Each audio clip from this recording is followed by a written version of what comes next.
ये देख सकते हैं क्लास 8 का वर्मा स्टूडेंट, जो कि आप लोग देख सकते हैं। अभी मैं आपको यहाँ पर तैयारी करवा रहा हूँ एमसीक्यू टाइप के क्वेश्चंस, यानी कि बहुविकल्पी प्रश्नों को आपको मैं तैयारी करवाऊँ, ताकि आप लोग जो है बोर्ड परीक्षा 2023 के लिए आप लोग अच्छी तरीके से एकदम तैयार हो जाए और परीक्षा से आप लोग बिल्कुल भी नहीं डरें, सभी क्वेश्चन आप बना सकेंगे। ठीक है, तो चलिए हम लोग इस वीडियो पर हम लोग शुरू करते हैं। यहाँ पर देख सकते हैं अभी के इस वीडियो पर हम लोग जो है चैप्टर 3 को देखने वाले, क्योंकि इसके पहले जो है हो चुका है। यदि आप नहीं देखे तो डिस्क्रिप्शन में लिंक है, आप लोग जा करके सभी वीडियो को देख सकते हैं वहाँ पर। ठीक है, अच्छी तरीके से डिस्क्रिप्शन में लिंक दिए हैं, आप लोग वहाँ से जाकर प्लेलिस्ट खुलेगा और वहाँ से सभी कुछ अच्छी तरीके से देख सकते हैं। तो चैप्टर 3 हमारे क्या सूक्ष्म जीव, तो अभी के इस वीडियो पर हम लोग सूक्ष्म जीव यहाँ पर इसी के प्रश्नों को देखने वाले। तो चलिए हम लोग देना करते हुए शुरू करते हैं। यहाँ पर आप लोग देख सकते हैं पहला प्रश्न यहाँ पर है, ईस्ट का उपयोग निम्न में से किस चीज के उत्पादन में किया जाता है। देखिए ईस्ट जो है ना, इसका उपयोग किस चीज के उत्पादन में किया जाता है आपको बताना है।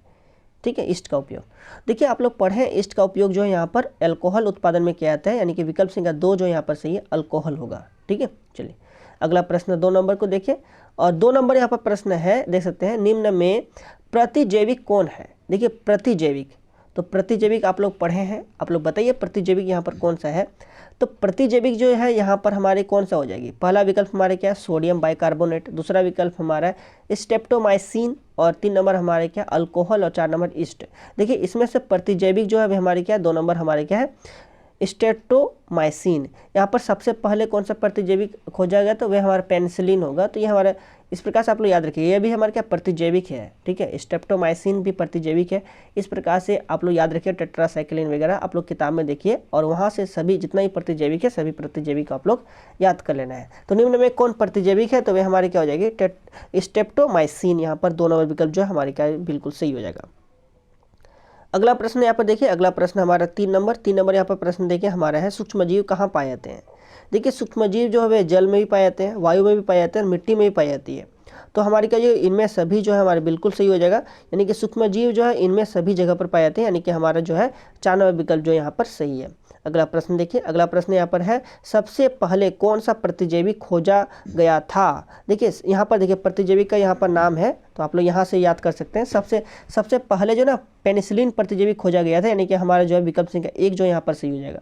ठीक है, तो यहाँ पर 3 गो प्रतिजैविक का नाम आप लोग दे सकते हैं, एंटीबायोटिक का नाम दे सकते हैं। एक हमारे क्या पेनिसिलिन है, और स्टेप्टोमाइसिन, टेट्रासाइक्लिन। तो इस प्रकार से आप लोग यहाँ पर इसे याद कर लीजिए। तो सबसे पहले कौन सा प्रतिजैविक खोजा गया था, तो वह हमारे क्या हो जाएगा पेनिसिलिन, यानी कि विकल्प संख्या 1 जो यहाँ पर सही है। अगला प्रश्न 5 नंबर को देखिए, और 5 नंबर यहाँ पर प्रश्न है कि चीनी को अल्कोहल में बदलने की प्रक्रिया क्या कहलाती है। तो चीनी को अल्कोहल में बदलने की प्रक्रिया जो है किण्वन कहलाती है। क्या कहलाती है, किण्वन, यानी कि हमारे विकल्प संख्या 2 जो यहाँ पर सही होगा किण्वन। ठीक है, विकल्प संख्या 2 यहाँ पर सही है, हमारा होगा किण्वन। अगला प्रश्न देखिए, अगला प्रश्न 6 नंबर, और 6 नंबर यहाँ पर प्रश्न है कि संचरणीय रोगों का सबसे मुख्य कारक है। देखिए संचरणीय रोगों का सबसे मुख्य कारक, आखिर रोग को फैलाने का सबसे ज़्यादा मुख्य कारक क्या है, तो घरेलू मक्खी यहाँ पर बिल्कुल सही है। विकल्प संख्या 4 जो यहाँ पर सही होगा घरेलू मक्खी होगा। ठीक है, चलिए तो चींटी है, चींटी नहीं होगा, ड्रैगन मक्खी नहीं होगा, मकड़ी नहीं होगा, तो हमारे क्या घरेलू मक्खी, यानी कि विकल्प संख्या 4 जो यहाँ पर हमारा सही है। अगला प्रश्न 7 नंबर को देखिए, और 7 नंबर यहाँ पर प्रश्न है कि डेंगू परजीवी का वाहक है। डेंगू परजीवी, आखिर डेंगू परजीवी ये किसके माध्यम से फैलता है ना, इसका वाहक क्या है इस परजीवी का, तो इसका वाहक जो है वह हमारा मादा एडिस मच्छर, यानी कि हमारे विकल्प संख्या 1 जो हमारे बिल्कुल क्या हो जाएगी डेंगू का परजीवी, इसका वाहक जो है क्या हो जाएगा मादा एडिस मच्छर होगा, यानी कि हमारा पहला विकल्प जो यहाँ पर सही है। अगला 8 नंबर देखिए, 8 नंबर यहाँ पर प्रश्न देखिए हमारा है, अलेक्जेंडर फ्लेमिंग ने 1928 में किस पहले प्रतिजैवी की खोज की थी। और सबसे पहले प्रतिजैवी की खोज जो है अलेक्जेंडर फ्लेमिंग ने किया था, उसका नाम था पेनिसिलिन। कब किया था, 1928 में। देखिए यहाँ पर बहुत सारे प्रश्नों आपको उत्तर इसके आपको पता चल गया और समझ में भी आ गया। तो अलेक्जेंडर फ्लेमिंग ने 1928 में किस पहले प्रतिजैवी की खोज की, तो पेनिसिलिन की। कौन सा विकल्प होगा, विकल्प संख्या 4 में लिखा ना पेनिसिलिन, तो ये हमारी क्या हो जाएगी बिल्कुल सही जाएगा। ठीक है, और एगो आप लोग पेनिसिलिन प्रतिजैविक का आप लोग नाम याद रख लीजिएगा। देखिए एरिथ्रोमाइसिन, ये भी याद रखिएगा। ठीक है, चलिए तो ये विकल्प संख्या 3 में लिखा है एरिथ्रोमाइसिन, तो ये भी हमारे क्या पेनिसिलिन है। चलिए तो अगला प्रश्न 9 नंबर को देखिए, 9 नंबर हमारा है पेनिसिलिन प्रतिजैवी की खोज किसने की, अभी भी हुआ, किसने किया, अलेक्जेंडर फ्लेमिंग ने, है ना। तो यानी कि विकल्प संख्या 2 जो है यहाँ पर लिखा है अलेक्जेंडर फ्लेमिंग, तो हमारे बिल्कुल यह 2 नंबर विकल्प जो है सही हो जाएगा। अगला प्रश्न 10 नंबर देखिए, 10 नंबर हमारा है किण्वन की खोज किसने की। किण्वन की खोज जो है वे लुई पास्चर ने किया था, यानी कि हमारे विकल्प संख्या 1 जो है हमारा सही है। ठीक है, और किण्वन किसे कहते हैं, तो अल्कोहल में बदलने की प्रक्रिया क्या कहते हैं, किण्वन कहते हैं ना। तो इस प्रकार से आप लोग याद रखिएगा, तो हमारी क्या हो जाएगी, तो यहाँ पर देखिए किण्वन की खोज किसने की, तो वह हमारी क्या हो जाएगा, लुई पास्चर हो जाएगा, बिल्कुल सही हो जाएगा। ठीक है, और किण्वन किसे कहते हैं, तो हमारा जो है जो चीनी को अल्कोहल में बदलने की प्रक्रिया क्या कर लेते हैं, किण्वन ईस्ट जो था इसके माध्यम से हमारी क्या बन रही थी, तो यहाँ पर जो अल्कोहल बन रहा था, है ना। तो यहाँ पर देखिए किण्वन की खोज किसने की, तो किण्वन की खोज जो है लुई पास्चर ने किया। अगला हम लोग प्रश्न देखिए, अगला प्रश्न यहाँ पर 11 नंबर, और 11 नंबर यहाँ पर प्रश्न है कि सर्वप्रथम चेचक के टीके की खोज किसने की। तो सर्वप्रथम चेचक के टीके की खोज जो है एडवर्ड जेनर ने किया था, यानी कि हमारे विकल्प संख्या 2 जो यहाँ पर सही है, एडवर्ड जेनर, यानी कि बिल्कुल सही है, यहाँ पर 2 नंबर विकल्प हमारा सही होगा। अगला प्रश्न 12 नंबर देखिए, 12 नंबर यहाँ पर है कौन सा जीवाणु दूध को दही में परिवर्तित करता है। देखिए कौन सा जीवाणु जो है वे दूध को दही में बदलता है, एंटीबायोटिक है, लैक्टोबैसिलस है, मादा एनोफिलिस मच्छर है, या फिर मोलिंडंग। तो यहाँ पर जो हमारे बिल्कुल सही होगा, कौन सा जीवाणु दूध को दही में परिवर्तित करता है, तो लैक्टोबैसिलस है ना। इसी कारण से वहाँ पर लैक्टिक अम्ल पाया जाता है हमारे दही में, तो लैक्टोबैसिलस जीवाणु जो है वे हमारे दूध को दही में परिवर्तित करता है। अगला 13 नंबर देखिए, 13 नंबर हमारा प्रश्न है कि पोलियो किसके कारण होती है। देखिए पोलियो जो है ना ये वायरस के कारण से होती है, किसके कारण से होती है, वायरस। हमारी क्या हो जाएगी, विकल्प संख्या जो 4 नंबर हमारा सही है। तो इस प्रकार से आप लोग याद रखिएगा, जीवाणु किसके कारण से और वायरस वगैरह ये सब जो आपकी किताब में है, तो ये आप लोग याद रखिएगा। पोलियो किसके कारण से होते हैं, तो वे हमारा किसके कारण होने वाला रोग है, तो वे हमारा वायरस के कारण होने वाला रोग है। अगला देखिए 14 नंबर, 14 नंबर यहाँ पर है कि निम्न में कौन जो है, कौन सा एल्गी एक कोशिकीय होता है, कौन से एल्गी एक कोशिकीय होता है, तो वे हमारी क्या हो जाएगी, क्लेमाइडोमोनास, यानी कि ये विकल्प संख्या 1 जो हमारी क्या हो जाएगी, बिल्कुल सही हो जाएगा। क्लेमाइडोमोनास जो है वे हमारे क्या है, क्लेमाइडोमोनास जो होता है वे हमारा एल्गी एक कोशिकीय होता है। तो कौन सा जो है कौन सा एल्गी एक कोशिकीय होता है, तो वे हमारा हो जाएगा क्लेमाइडोमोनास जो है, बिल्कुल हमारे क्या हो जाएगा, सही हो जाएगा। विकल्प संख्या 1 जो यहाँ पर सही है। अगला प्रश्न 15 नंबर, और 15 नंबर यहाँ पर प्रश्न देखिए, मलेरिया रोग किस जीव के काटने से होता है, तो मलेरिया रोग जो है वे हमारा मच्छर के काटने से होता है। तो विकल्प संख्या यहाँ पर जो है 2 नंबर विकल्प में मच्छर लिखा है, तो हमारा 2 नंबर विकल्प जो है सही हो जाएगा। अगला प्रश्न देखिए 16 नंबर, 16 नंबर यहाँ पर प्रश्न है कि मलेरिया परजीवी का वाहक है। देखिए मलेरिया परजीवी का वाहक जो है हमारा मादा एनोफिलिस मच्छर है, मादा एनोफिलिस मच्छर। अभी भी आपको मैंने बताया डेंगू का, है ना। तो इस प्रकार से यहाँ पर एक प्रश्न है कि मलेरिया परजीवी का वाहक है, तो मलेरिया परजीवी का वाहक कौन है, मादा एनोफिलिस मच्छर जो यहाँ पर बिल्कुल हमारी क्या हो जाएगी, सही हो जाएगा, मादा एनोफिलिस मच्छर। ठीक है, चलिए 17 नंबर यहाँ पर प्रश्न देखिए, 17 नंबर प्रश्न है कि मलेरिया रोग का कारण है। मलेरिया रोग का कारण क्या है, प्रोटोजोआ है, विषाणु है, जीवाणु है, कवक है, क्या है। तो मलेरिया रोग का कारण जो है वे हमारे क्या, प्रोटोजोआ, यानी कि विकल्प संख्या 1 जो हमारी क्या हो जाएगी, सही हो जाएगा, प्रोटोजोआ। ठीक है, अब 18 नंबर प्रश्न देखिए, 18 नंबर यहाँ पर प्रश्न है कि निम्न में से कौन जीवाणु जनित रोग है, कौन जो है जीवाणु जनित रोग है, कौन सा जो है जीवाणु से फैलता है। तो हमारे टीबी के बारे में आप लोग सुने हैं ना, जिसे क्षय रोग कहते हैं। विकल्प संख्या 3 जो यहाँ पर सही हो जाएगा, ये जीवाणु से होता है ना। चलिए 19 नंबर प्रश्न देखिए, 19 नंबर यहाँ पर प्रश्न है कि निम्न में से किस पौधे के पत्तों के रस का उपयोग जो है मलेरिया और डेंगू के उपचार में किया जाता है। कौन सा ऐसा पौधा है जिसके पत्तों का रस जो है ना, इसका उपचार जो किस में होता है, डेंगू और मलेरिया में होता है, डेंगू और मलेरिया के उपचार में होता है। तो ये जो है गिलोय यहाँ पर जो सही हो जाएगा, यानी कि विकल्प संख्या 1 जो यहाँ पर सही है, गिलोय। ठीक है, क्या है, गिलोय, विकल्प संख्या 1 यहाँ पर सही है, गिलोय। चलिए अगला प्रश्न को देख लेंगे हम लोग, 20 नंबर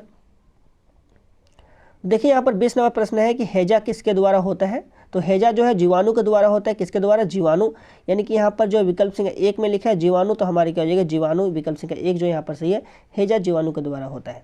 अगला प्रश्न देखिए, अगला प्रश्न 21 नंबर, 21 नंबर यहाँ पर प्रश्न है कि मनुष्य में वायरस द्वारा होने वाला एक सामान्य रोग है।